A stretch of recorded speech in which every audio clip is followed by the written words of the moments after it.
Hello friends, I'm Dr. Niveta, Best Dental Clinic and Implant Center பல் மருத்துவரா இருக்கேன். முழுசா ஃபிக்ஸடா implant மூலமா பல்லு கட்டிக்கணும்னு வரவங்களுக்கு முக்கியமா 3 நோக்கங்கள் இருக்கு. 1, நல்ல ஒரு அழகிய புன்னகை கிடைக்கணும். சாப்பாடை ரசிச்சு ருசிச்சு மென்னு சாப்பிடணும். எல்லார்கிட்டயும் இயல்பா பேசணும் அப்படின்றது தான். இந்த 3த்துல இந்த அழகிய புன்னகையை எப்படி நம்ம பேஷண்ட்ஸ்க்கு கொடுக்குறோன்றது தான் இந்த வீடியோல நம்ம விளக்கமா பார்க்க போறோம்.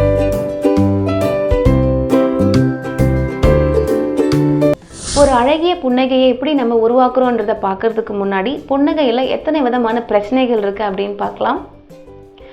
1, பல் இல்லாததுனால வரக்கூடிய பிரச்சனைகள். இப்போ இந்த படத்தில் இருக்கவங்கள பார்த்தீங்கன்னா அவங்கள பார்த்த உடனே நமக்கு தெரியறது அவங்களுக்கு பல் இல்லைன்றது தான். ஆனால் நல்லா கூர்ந்து கவனிச்சிங்க அப்படின்னா அவங்களுக்கு ஒரு பக்கம் புருவம் இல்லாமல் இருக்கும். பற்களில் பிரச்சனைகள் இருக்கும் போது இல்லை பல் இல்லைன்னும் போது நம்ம எவ்வளவுதான் அழகாக இருந்தாலும் சரி பார்த்த உடனே பார்க்குறவங்க கண்ணுக்கு தெரியுது என்ன அப்படின்னா அந்த பல் இல்லாமல் இருக்க இடைவெளி தான். 2வது பிரச்சனை, பல்லெல்லாம் இருக்குது ஆனால் அதில் இருக்கக்கூடிய பிரச்சனைகள்னால வரக்கூடிய புன்னகை பிரச்சனைகள். நிறைய பேர் டாக்டர் எனக்கு ஒரு 20-30 வயசில் என்னுடைய பற்கள் நல்லா இருந்தது ஆனால் இப்போ சமீப காலமாக பற்கள் நல்லா வெளியில் வந்துருச்சு, நல்லா தூக்கிட்டு இருக்குது, உதடு மூட முடியாமல் இருக்குன்னு சொல்லுவாங்க. இன்னும் சிலர் டாக்டர் எனக்கு முன்ன பல் நல்லா வரிசையாக இருந்தது, இப்போ பல்லெல்லாம் நல்லா வீக் ஆகி நல்லா ஆட ஆரம்பிச்சிருச்சு, ஒவ்வொன்றும் ஒரு திசைக்கு இந்த மாதிரி நகர்ந்து இடைவைகள் வந்திருக்கு அப்படின்னு சொல்லுவாங்க. நம்ம முகத்துக்குன்னு ஒரு உயரம் இருக்குது. அந்த உயரத்தை நம்ம 3 பகுதிகளாக பிரிக்கலாம். 1 மேல் பகுதி, இன்னொன்று இடைப்பகுதி, இன்னொன்று கீழ்ப்பகுதி. இந்த மேல் பகுதியும் இடைப்பகுதி நமக்கு மாறவே மாறாது, நம்ம இறக்குற வரைக்கும் மாறாது. ஆனால் இந்த கீழ்ப்பகுதியினுடைய உயரம் நமக்கு பற்களில் பிரச்சனைகள் இருக்கும்போது கம்மியாகும்.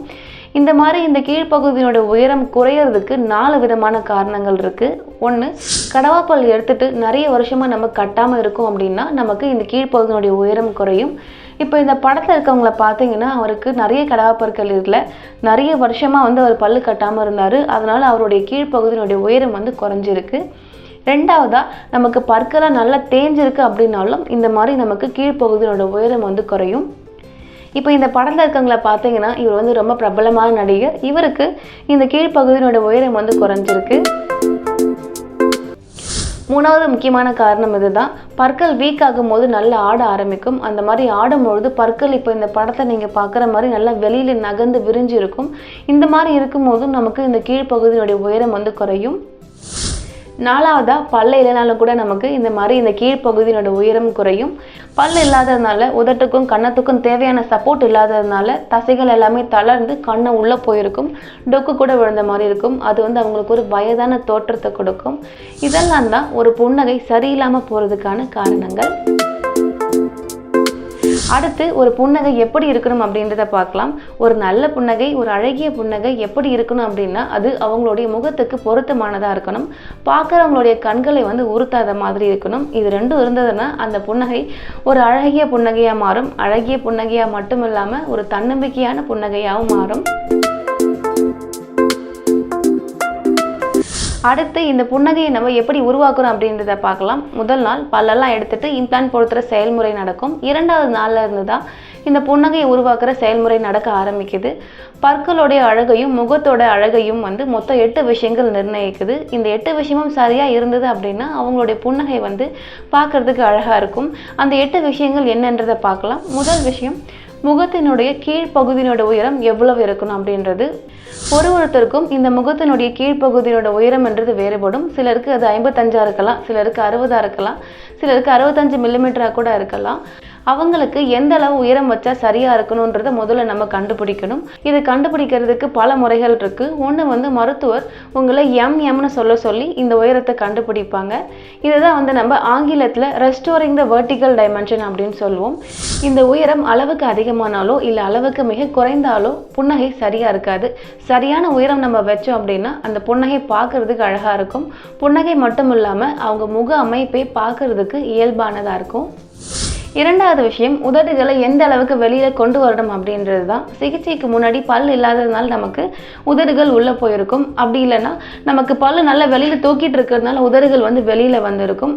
சிகிச்சைக்கு முன்னாடி எப்படி இருந்தாலும் சரி, சிகிச்சைக்கு அப்புறமா உதடுகளை நம்ம சரியான இடத்துல கொண்டு வந்து நிறுத்தணும். பற்களை சரியான இடத்துல வச்சாதான் நம்மளால உதடுகளை சரியான இடத்துல நிறுத்த முடியும்.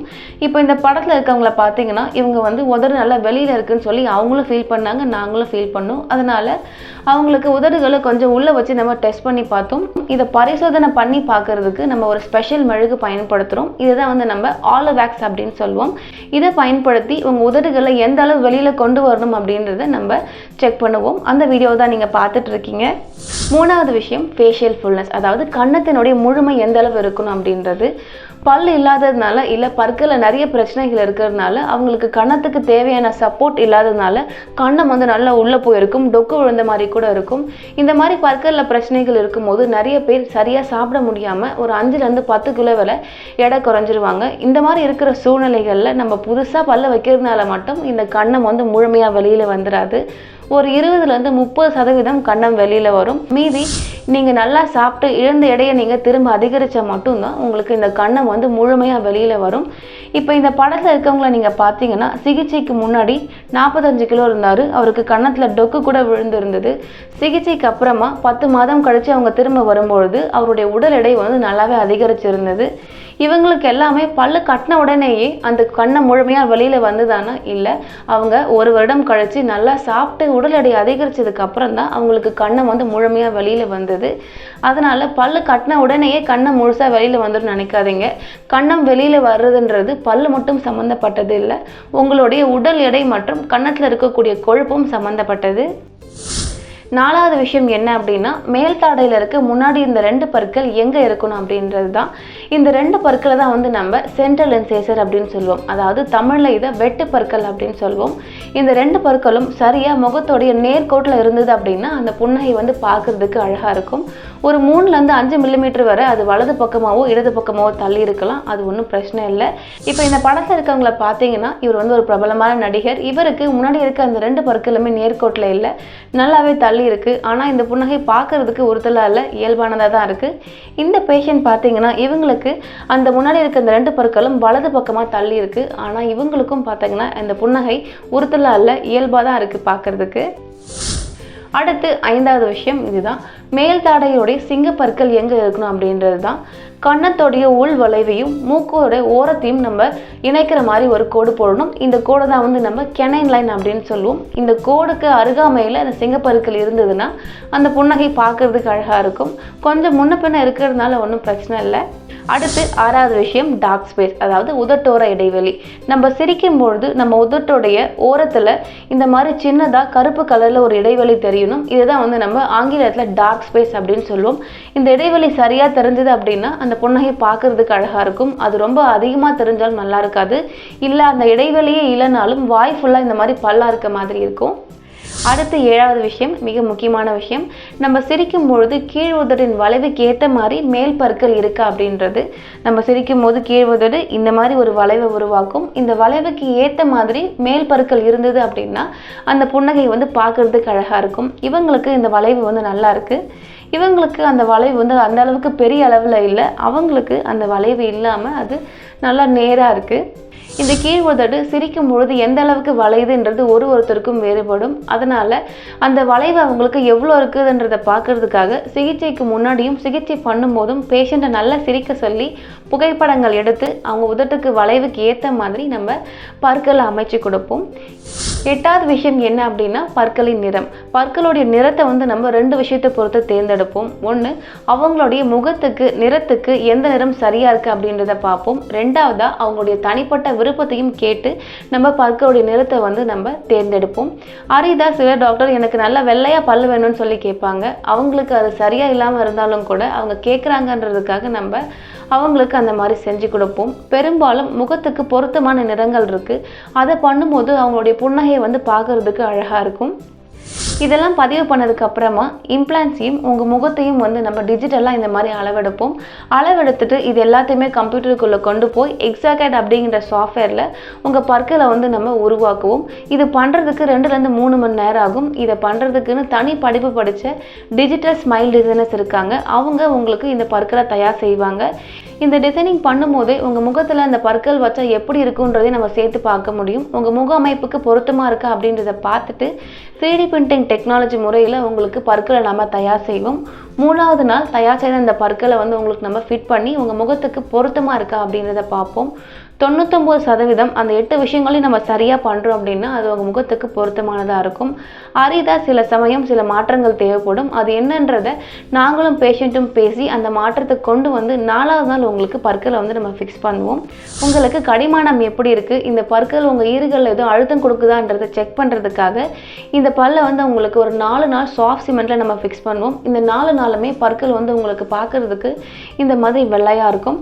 4 நாளுக்கு அப்புறம் நீங்கள் திரும்ப வரும்போது இந்த மாதிரி ஈறுகளெல்லாம் ஆட் பண்ணி உங்களுக்கு இந்த பற்களை வந்து நம்ம ஸ்ட்ராங் சிமெண்ட்டில் ஃபிக்ஸ் பண்ணுவோம். அது எப்படி பண்ணுறோன்றது தான் நீங்கள் பார்த்துட்ருக்கீங்க.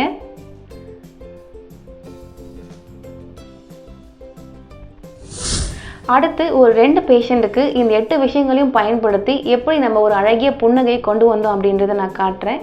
முதல்ல முன்னாடி இருக்க இந்த 2 பற்கள், அதாவது இந்த 2 வெட்டு பற்களுமே முகத்தோடைய நேர்கோட்டில் இருக்கணும். அதே மாதிரி அவங்களுக்கு இருக்குது. 2வதா கண்ணோடைய உள் வளைவையும் மூக்கோடைய ஓரத்தையும் இணைக்கிற மாதிரி இருக்க கோட்டுக்கு அருகாமையில் இந்த சிங்கப்பற்கள் இருக்கணும். அதே மாதிரி இவங்களுக்கும் இருக்குது.